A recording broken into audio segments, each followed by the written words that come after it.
Hello friends, नमस्कार, good evening. आप सभी का बहुत बहुत स्वागत है आपके अपने चैनल CCC वाईफाई स्टडी पर। तो आज की इस क्लास में आप सभी के लिए 25 मोस्ट इंपॉर्टेंट क्वेश्चन करेंगे। ये सभी प्रश्न आपके होने वाले CCC एग्जाम के लिए काफ़ी इंपॉर्टेंट हैं। सो आप सभी इस क्लास को लास्ट तक जरूर देखें। और जो भी बच्चे क्लास में आ चुके हैं, आप सभी एक बार क्लास को शेयर कर दें ताकि और भी बच्चे और भी साथी इस क्लास को ज्वाइन कर सकें।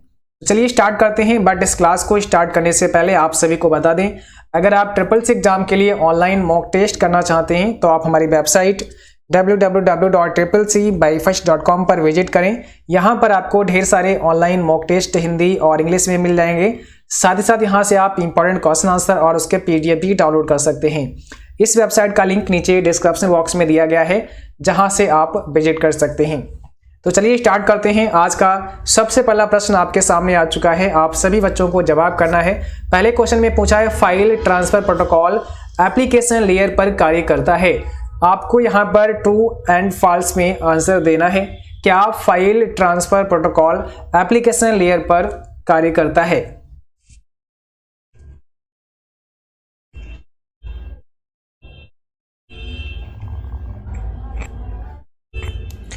तो बिल्कुल सही है, यहाँ पे ऑप्शन पहला करेक्ट हो जाएगा, यानी कि file transfer protocol application layer पर कार्य करता है। ऑप्शन नंबर पहला यहाँ पे करेक्ट होगा। ठीक है, चलिए क्वेश्चन नंबर सेकंड में आप लोग बताएंगे। और यहाँ पर आपसे पूछा गया है, यूनिबैक कंप्यूटर को माइक्रोसॉफ्ट कंपनी द्वारा बनाया गया। यूनिबैक कंप्यूटर को माइक्रोसॉफ्ट कंपनी द्वारा डेवलप किया गया।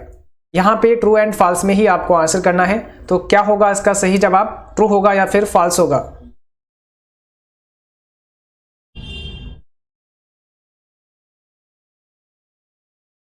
तो यहां पर ये आपका फॉल्स हो जाएगा। ऑप्शन नंबर बी करेक्ट होगा। ठीक है, ऑप्शन नंबर बी आपका यहां पे करेक्ट आंसर होगा। क्वेश्चन नंबर थर्ड में पूछा है, इथरनेट है, लोकल एरिया नेटवर्क है, वाइड एरिया नेटवर्क है, या फिर मेट्रोपॉलिटन एरिया नेटवर्क है, या इसमें से कोई नहीं। इथरनेट निम्न में से क्या है? आप सभी को बताना है। क्वेश्चन नंबर थर्ड आपके सामने है, इसमें से कौन सा राइट आंसर होगा। और जो भी बच्चे क्लास में अभी आए हैं, आप सभी सबसे पहले क्लास को एक बार शेयर करो ताकि और भी बच्चे इस क्लास को देख पाएँ। ठीक है, इस क्लास से जुड़ पाएँ। और जिन बच्चों ने अभी तक क्लास को लाइक नहीं किया है तो प्लीज़ सभी बच्चे क्लास को लाइक अवश्य करें। यहाँ पर इथरनेट क्या है? लोकल एरिया नेटवर्क, यानी कि ऑप्शन नंबर पहला करेक्ट होगा, लोकल एरिया नेटवर्क है।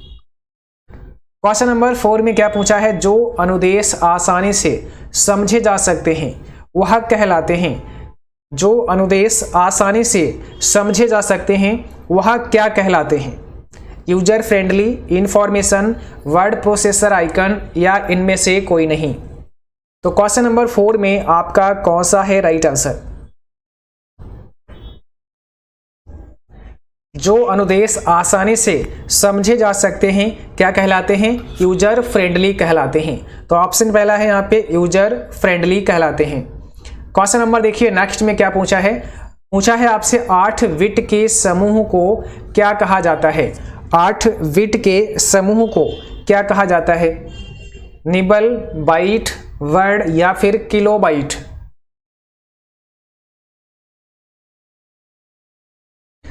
8 बिट के समूह को क्या कहा जाता है आपको बताना है। तो यहाँ पर सही जवाब है ऑप्शन नंबर बी, बाइट कहा जाता है। 8 बिट के समूह को बाइट कहा जाता है, इसको याद रखना है। ऑप्शन बी आपका यहाँ पे करेक्ट होगा। और अगला क्वेश्चन देखिए, क्वेश्चन नंबर 6, इसमें क्या पूछा है, NEFT के द्वारा धन ट्रांसफर किया जा सकता है। क्या ये सही है? NEFT यानी कि नेशनल इलेक्ट्रॉनिक फंड्स ट्रांसफर की हेल्प से, की मदद से आप धन ट्रांसफर कर सकते हैं, मनी ट्रांसफर कर सकते हैं। तो बिल्कुल सही है, NEFT के माध्यम से आप धन ट्रांसफर कर सकते हैं। राइट आंसर है ऑप्शन नंबर पहला। क्वेश्चन नंबर नेक्स्ट में आपको बताना है, और यहाँ पे आपसे पूछा है, निम्न में कौन से कार्य मोबाइल बैंक के माध्यम से संभव हैं? कौन से कार्य मोबाइल बैंक के माध्यम से संभव हैं? मोबाइल बैंक या मोबाइल बैंकिंग के माध्यम से कौन से कार्य संभव हैं? ऑप्शन देखिए, फंड ट्रांसफर, बिजली बिल भुगतान, खातों की बचत राशि देखना, या उपरोक्त सभी। तो आपका आंसर यहाँ पे क्या होगा? मोबाइल बैंकिंग से ये सभी कार्य संभव है, इसलिए डी ऑप्शन आपको करना है। यहाँ पर फंड ट्रांसफर भी कर सकते हैं आप, बिजली बिल भुगतान भी कर सकते हैं, खातों की बचत राशि भी आप देख सकते हैं। तो डी ऑप्शन आपका राइट है, ठीक है, उपरोक्त इसे सभी। क्वेश्चन नंबर 8 आपके सामने और पूछा है लिब्रे ऑफिस कैल्क में सेव की गई फाइल के साथ कौन सा एक्सटेंशन नेम जुड़ा होता है। जब कोई भी फाइल लिब्रे ऑफिस कैल्क में आप सेव करते हैं, और लिब्रे ऑफिस कैल्क क्या है, एक स्प्रेडशीट प्रोग्राम है, ध्यान रखना है, क्या है, एक स्प्रेडशीट प्रोग्राम है लिब्रे ऑफिस। जैसे आपका एमएस ऑफिस में एक्सेल है, वैसे ही लिब्रे ऑफिस में स्प्रेडशीट है। तो अगर आप लिब्रे ऑफिस कैल्क में, जिसको कैल्क नाम से जानते हैं, कैल्क नाम से जानते हैं, तो अगर आप लिब्रे ऑफिस कैल्क में कोई फाइल को सेव करते हैं, उस फाइल के साथ में एक एक्सटेंशन नेम जुड़ जाता है, जो कि क्या होता है, ये आपको आंसर करना है। कौन सा यहाँ पे राइट आंसर है,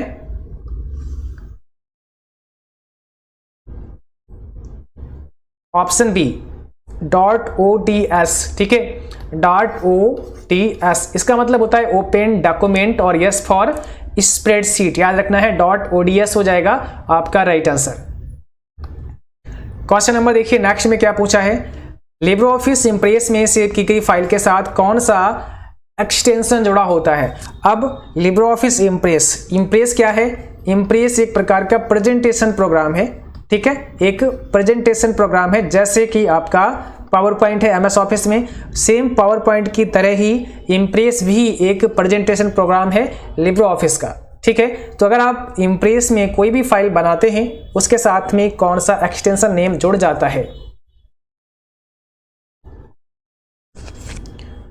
ऑप्शन पहला यहाँ पे .odp ओपन डॉक्यूमेंट प्रेजेंटेशन, और ये सभी लिब्रे ऑफिस के क्लास लिब्रे ऑफिस नाम की प्लेलिस्ट में दिए गए हैं, आप उन्हें अवश्य कर लें, सब कुछ वहाँ पर डिटेल में आपको समझाया गया है, ठीक है। तो वहाँ से आप समझ सकते हैं, आसानी से ये चीज़ें आपके समझ में आ जाएंगी। क्वेश्चन नंबर देखिए 10 में क्या पूछा गया है, लिब्रे ऑफिस राइटर में सुपर स्क्रिप्ट की शॉर्टकट की क्या होती है। आपको बताना है सुपर स्क्रिप्ट के लिए कौन सी शॉर्टकट की इस्तेमाल करते हैं लिब्रे ऑफिस राइटर में।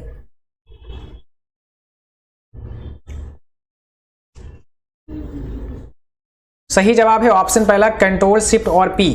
सुपर स्क्रिप्ट के लिए कंट्रोल शिफ्ट और पी, सब स्क्रिप्ट अगर पूछें तो कंट्रोल शिफ्ट और इसके साथ में वी, कंट्रोल शिफ्ट और बी से सब script, super script control shift और पी से। सुपर स्क्रिप्ट क्या होता है, जैसे आपको लिखना है एक्स स्क्वायर वाई स्क्वायर, तो ये ऊपर की तरफ जो स्क्वायर लिख रहे हैं ये सुपर स्क्रिप्ट है। यही अगर हम बेस लाइन से नीचे लिखना चाहते हैं, जैसे कि H2 फिर O लिखा फिर 2 लिखा, तो ये जो मैंने 2 नीचे की तरफ लिखा ये हमारा सब स्क्रिप्ट है। तो जब कभी भी आपको ऐसे लिखना हो सब स्क्रिप्ट में, तो आप कंट्रोल शिफ्ट बी इस्तेमाल कर सकते हैं, उसके बाद जो भी लिखेंगे वो सब स्क्रिप्ट में लिखेगा। और अगर आप कंट्रोल शिफ्ट पी इस्तेमाल करते हैं तो जो भी लिखेंगे वो आपका सुपर स्क्रिप्ट में लिखेगा, ठीक है। तो यहाँ पर आपका राइट आंसर पहला वाला होगा करेक्ट। अगला क्वेश्चन देखिए नेक्स्ट में क्या पूछा गया है आपसे, और यहाँ पे पूछा है कॉर्सेरा क्या है, ई कॉमर्स, ई लर्निंग, या फिर ऑल ऑफ दीज, या फिर नन ऑफ दीज।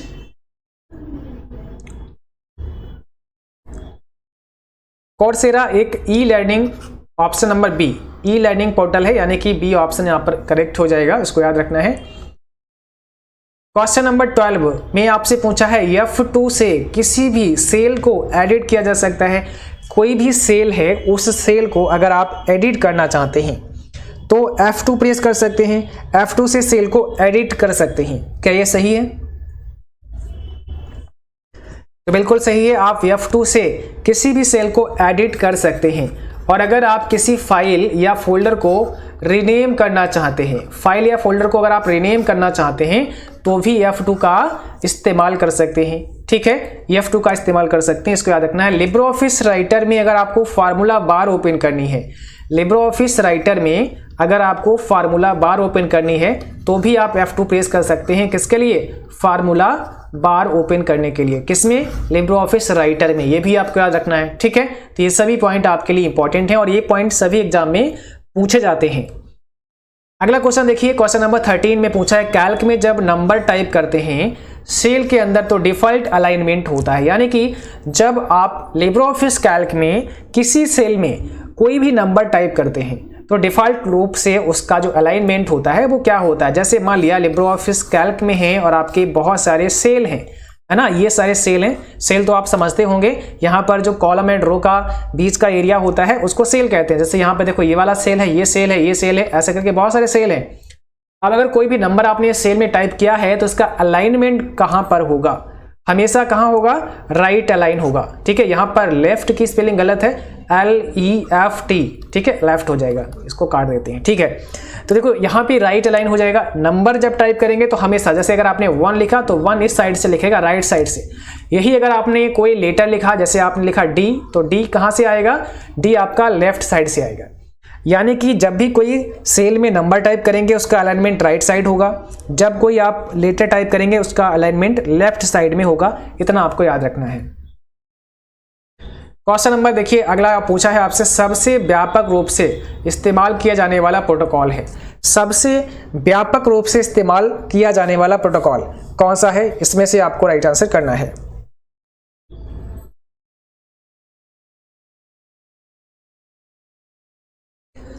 तो सही जवाब है HTTP, ऑप्शन नंबर बी आपका करेक्ट है। HTTP मतलब हाइपर टेक्स्ट ट्रांसफर प्रोटोकॉल। ठीक है, हाइपर टेक्स्ट ट्रांसफर प्रोटोकॉल, अगर यहाँ पे यस जुड़ जाए तो इसका मतलब सिक्योर हो जाएगा। ठीक है, ISP का मतलब क्या होता है, ISP का मतलब होता है internet service provider. Internet service provider होता है ISP का फुल फॉर्म। URL का मतलब क्या होता है, uniform resource locator. Uniform resource locator हो जाएगा आपका URL का फुल फॉर्म। HTML का मतलब क्या होता है, हाइपर टेक्स्ट, ठीक है, transfer hyper text markup language, sorry क्या होगा, हाइपर टेक्स्ट मार्कअप लैंग्वेज हो जाएगा आपका HTML का फुल फॉर्म। तो ये फुल फॉर्म भी आपको याद रखनी है, और एक हमने क्लास आपको दिया है जिसमें सभी फुल फॉर्म आपको पढ़ाइए, तो वहाँ से जो भी important full form triples exam में पूछी जा सकती हैं उनको वहाँ पर डिस्कस किया है, आप लोग उसे देख सकते हैं। क्वेश्चन नंबर नेक्स्ट में आपको बताना है, कौन सा प्रोटोकॉल फाइल भेजने के लिए प्रयोग किया जाता है। कौन सा प्रोटोकॉल फाइल भेजने के लिए प्रयोग किया जाता है, HTTP, FTP, SMTP या TCP।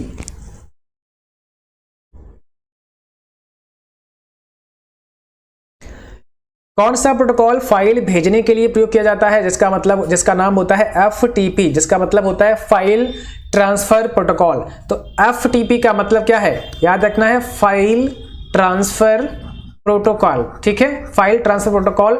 HTTP का मतलब क्या है, hyper text transfer protocol. SMTP का मतलब क्या है, सिंपल मेल, ठीक है, सिंपल मेल ट्रांसफर प्रोटोकॉल। और TCP का मतलब क्या है, ट्रांसमिशन कंट्रोल प्रोटोकॉल। तो ये सभी आपको याद रखने हैं। क्वेश्चन देखिए अगला पूछा है आपसे, वर्कशीट पर हॉरिजॉन्टल और वर्टिकल लाइनें होती हैं, ठीक है, उन्हें क्या कहते हैं। आपने देखा होगा जब लिब्रे ऑफिस कैल्क या एक्सेल आप ओपन करते हैं तो वहां पर आपको ऐसे करके कुछ लाइनें दिखाई देती हैं, ऐसे करके कुछ लाइनें दिखाई देती हैं जो कि वर्टिकल और हॉरिजॉन्टल होती हैं, है ना, यानी कि कुछ खड़ी लाइनें और कुछ पड़ी लाइनें होती हैं। और यहाँ पर देखेंगे तो बीच में ये आपके सेल होते हैं। तो इन लाइनों को किस नाम से जानते हैं, क्या ये सेल्स होते हैं या सीट्स होते हैं या ब्लॉक लाइन है या फिर ग्रिड लाइन्स हैं।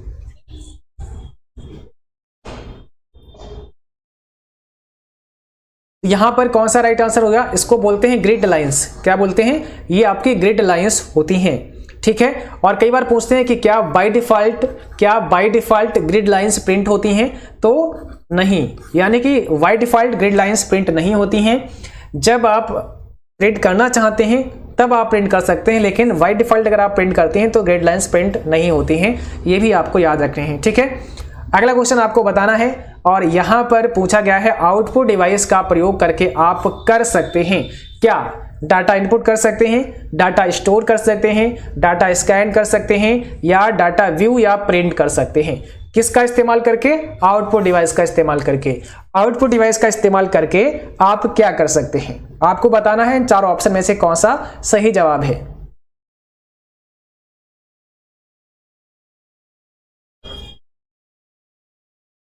तो राइट आंसर यहाँ पे डी है, डाटा व्यू कर सकते हैं या फिर प्रिंट कर सकते हैं। यानी कि जो आउटपुट डिवाइस होगी उस डिवाइस की हेल्प से आप डाटा प्रिंट कर सकते हैं, दूसरा डाटा देख सकते हैं। जैसे अगर आपने कोई भी डॉक्यूमेंट क्रिएट किया, कोई डॉक्यूमेंट बनाया, वो आपको डिस्प्ले कहाँ होता है? आपको डिस्प्ले मॉनिटर पर होता है, यानी कि आपको डिस्प्ले कहाँ होगा?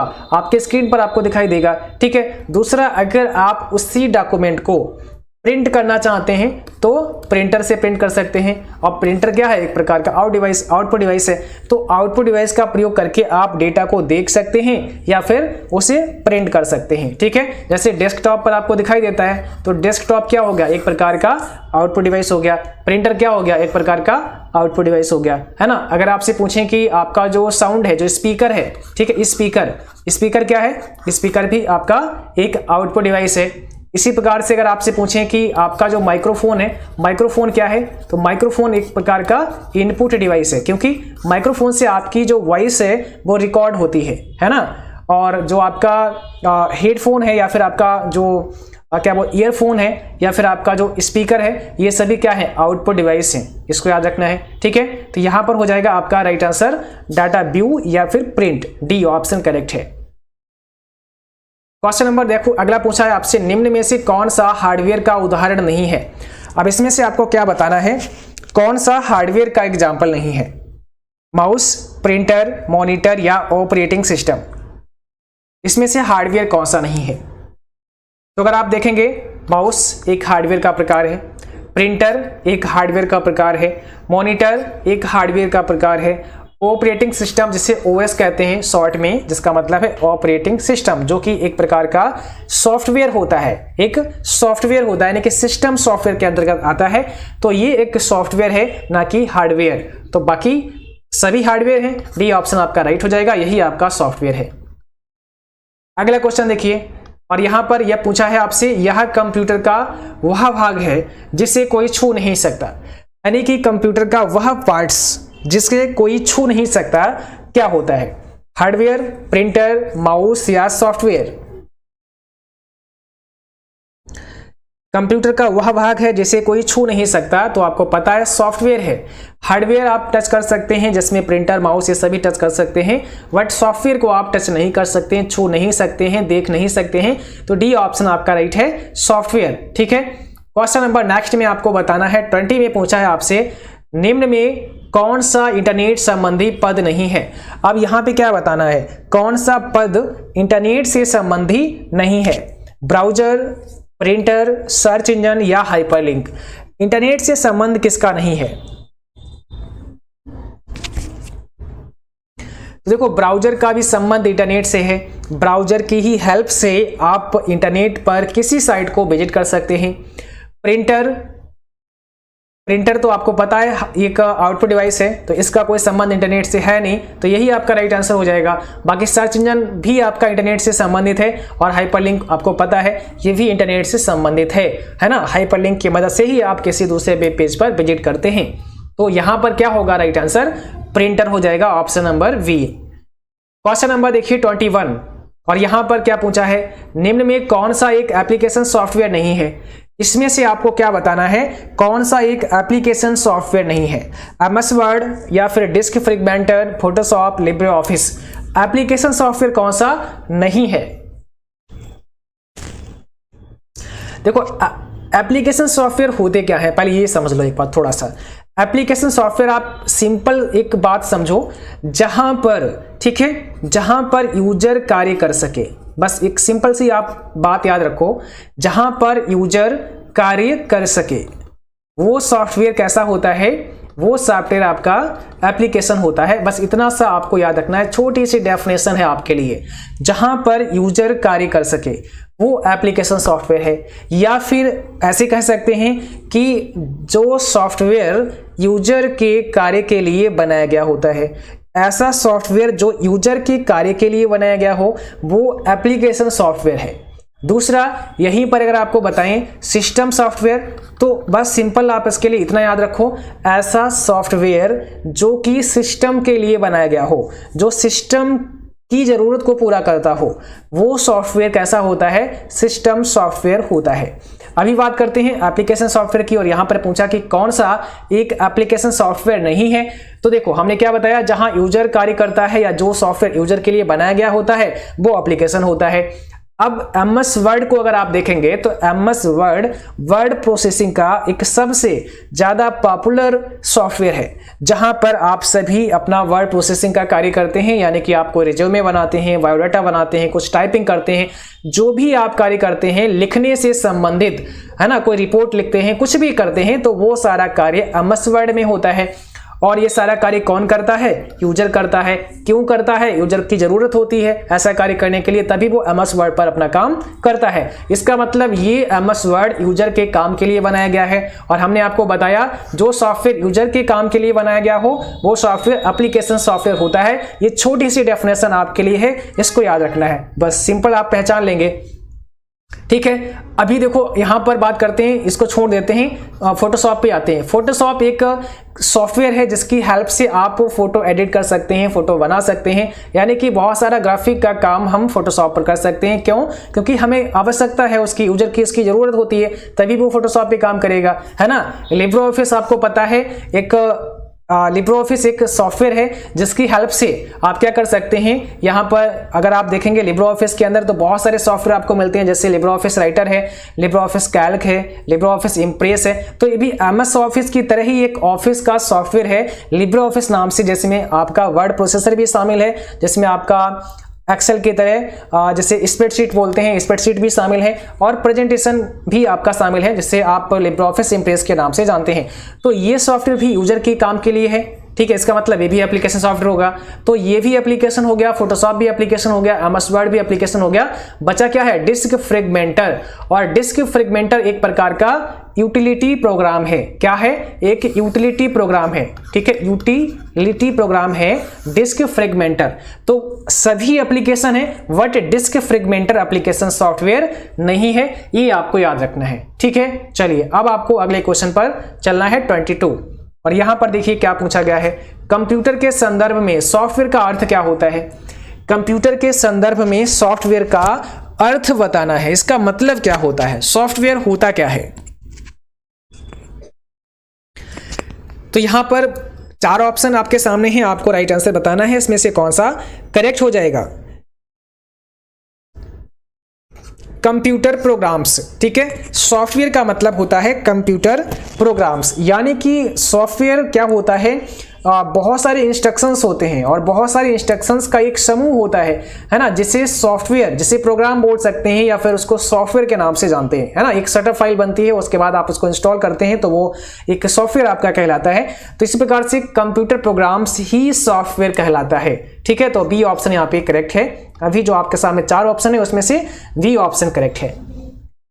अब एक चीज आपको हमेशा हम बताते हैं कि इस चीज को ध्यान रखना है, कई बार आपने हो सकता है कुछ और पढ़ा हो लेकिन ऑप्शन में वैसा ऑप्शन ही नहीं दिया गया है, बट फिर आपको उसका मीनिंग निकालना पड़ेगा कि इसका मतलब क्या है। जब उसका मतलब आपको समझ में आ जाएगा तब उसका आंसर आप आसानी से दे पाएंगे, क्योंकि जरूरी नहीं होता है कि सेम ऑप्शन सेम क्वेश्चन आपको मिले, है ना। सेम क्वेश्चन मिलेगा, हो सकता है सेम ऑप्शन ना मिले, लेकिन आपको क्या होता है, आपको 4 ऑप्शन दिए गए होते हैं, उन 4 में से ही अपना जवाब देना होता है। या तो कहीं पर आपको नन ऑफ दीज का ऑप्शन मिलेगा तो लगेगा आप इसे सही कर सकते हैं। जब नन ऑफ दीज का ऑप्शन भी ना दिया गया हो और 4 ऑप्शन अलग अलग दिए गए हों तो आपको एक आंसर पर टिक करना पड़ेगा। तब आपको ये देखना पड़ेगा कि जो हमारा क्वेश्चन है उससे संबंधित कौन सा ऑप्शन करेक्ट हो सकता है। ऐसा भी होता है कई बार कि एक क्वेश्चन के 2 आंसर करेक्ट हो सकते हैं। उनमें फिर क्या करना है, जो क्वेश्चन के सबसे नजदीक आंसर हो, जो प्रश्न के सबसे नजदीक आंसर हो, उस वाले पर आपको जाना है जब ऐसी कंडीशन आपके सामने हो, ऐसी सिचुएशन आपके सामने हो, है ना। तो ये चीज थोड़ा सा आपको समझना पड़ेगा। अगला क्वेश्चन देखिए, एक निबल में कितने बिट होते हैं। एक निबल कितने बिट के बराबर होता है। एक निबल कितने बिट के बराबर होता है। एक निबल में कितने बिट होते हैं, ऐसा कह सकते हैं आप। तो एक निबल में 4 बिट होते हैं, या 4 बिट में एक निबल होता है, ऐसा भी बोल सकते हैं। 4 बिट में एक निबल होता है, ऐसा बोल सकते हैं। तो एक निबल कितने बिट के बराबर है, 4 बिट के बराबर है, याद रखना है। ठीक है, क्वेश्चन नंबर नेक्स्ट में आपको बताना है, इनमें से कौन सा कंप्यूटर हार्डवेयर नहीं है। बताइए कौन सा कंप्यूटर हार्डवेयर नहीं है। अब आप सभी बताएंगे, ऐसा क्वेश्चन हम आपको अभी पढ़ा चुके हैं, आपकी जिम्मेदारी है 24 सभी का करेक्ट आना चाहिए और कमेंट बॉक्स में बताना नीचे कि हाँ भाई आप सभी ने करेक्ट आंसर दिया है। और एक चीज और आपको बताएं, सबसे पहले आप लोग आंसर बताओ, उसके बाद आपको बताते हैं इसका सही जवाब क्या है। कंप्यूटर हार्डवेयर कौन सा नहीं है।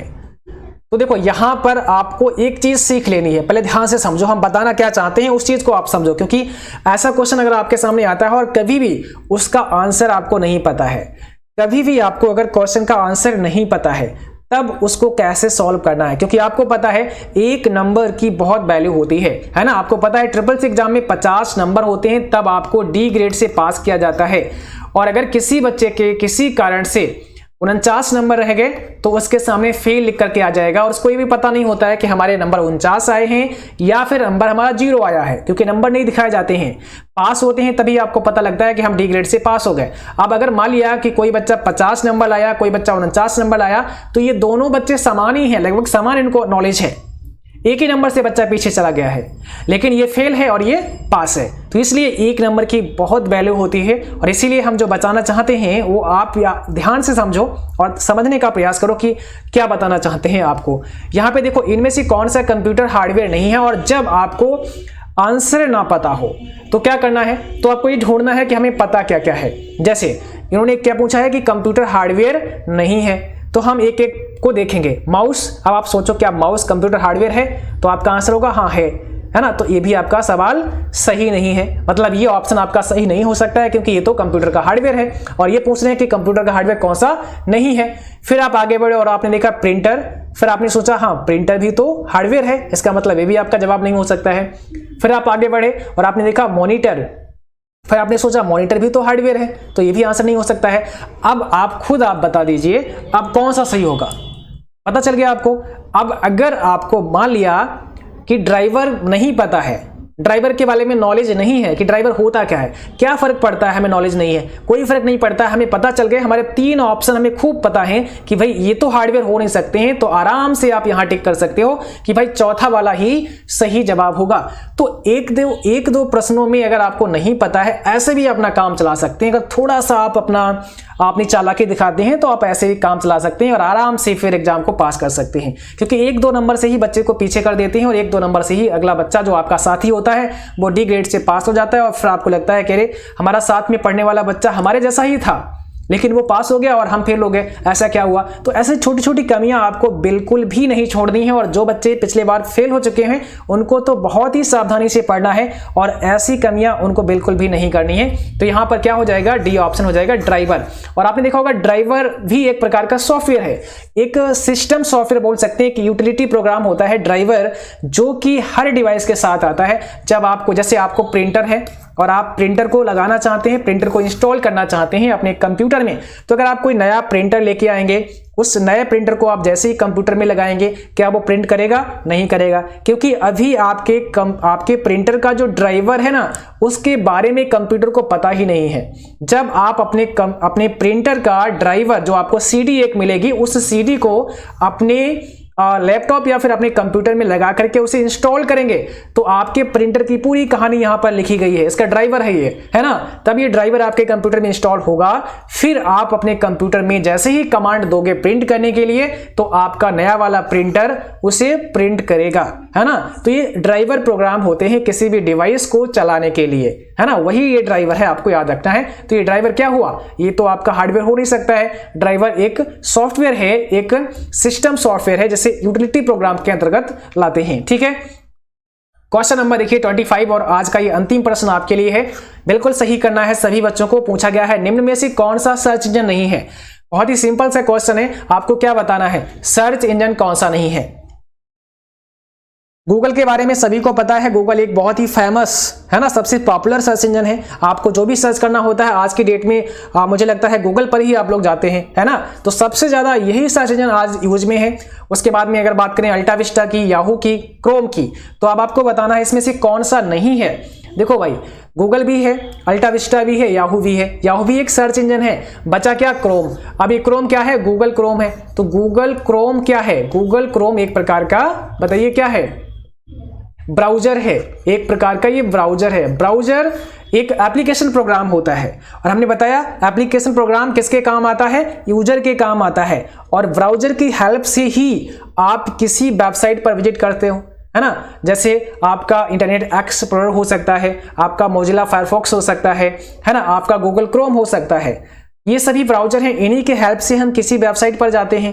तो यहां पर क्रोम क्या है, ब्राउजर है, बाकी सभी सर्च इंजन है। ओके, और आज की क्लास बस यहीं तक थी। उम्मीद है कि आप सभी बच्चों को क्लास पसंद आई होगी।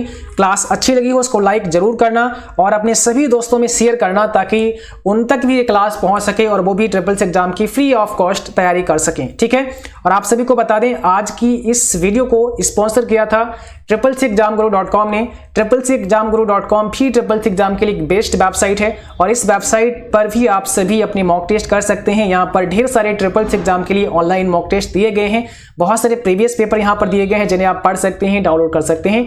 और इस वेबसाइट का लिंक भी नीचे डिस्क्रिप्शन बॉक्स में दिया गया है, जहां से आप विजिट कर सकते हैं। और आज की क्लास का पीडीएफ और कल की क्लास का पीडीएफ हमने ऑलरेडी अपनी वेबसाइट पर पोस्ट कर दिया है, जिसका लिंक हमने आपको टेलीग्राम पर भी भेजा था, शायद आप सभी ने डाउनलोड कर लिया होगा।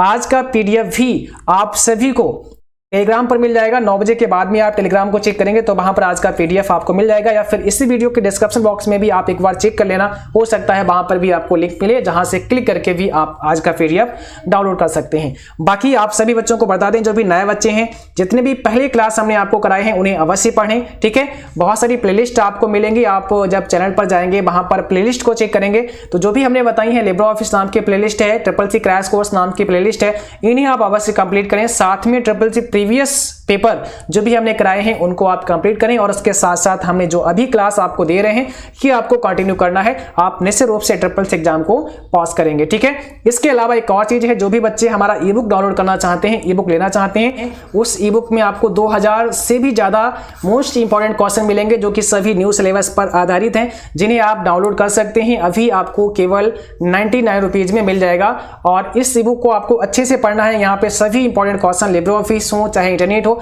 मतलब A to Z सारे आपको यहाँ पर क्वेश्चन आंसर मिलेंगे, जिसमें चैप्टर वाइज क्वेश्चन भी शामिल हैं और कुछ रैंडम क्वेश्चन भी, 15 सेट रैंडम क्वेश्चन के वहां पर शामिल हैं। एक सेट 100 क्वेश्चन का आपको मिलेगा। ठीक है, तो इसका लिंक डिस्क्रिप्शन में दिया गया है, जहां से आप 2000 प्लस क्वेश्चन की इंपॉर्टेंट पीडीएफ डाउनलोड कर सकते हैं। लिंक डिस्क्रिप्शन में दिया गया है। तो आज के लिए बस इतना ही। Thanks for watching, thank you, good night to all, bye bye.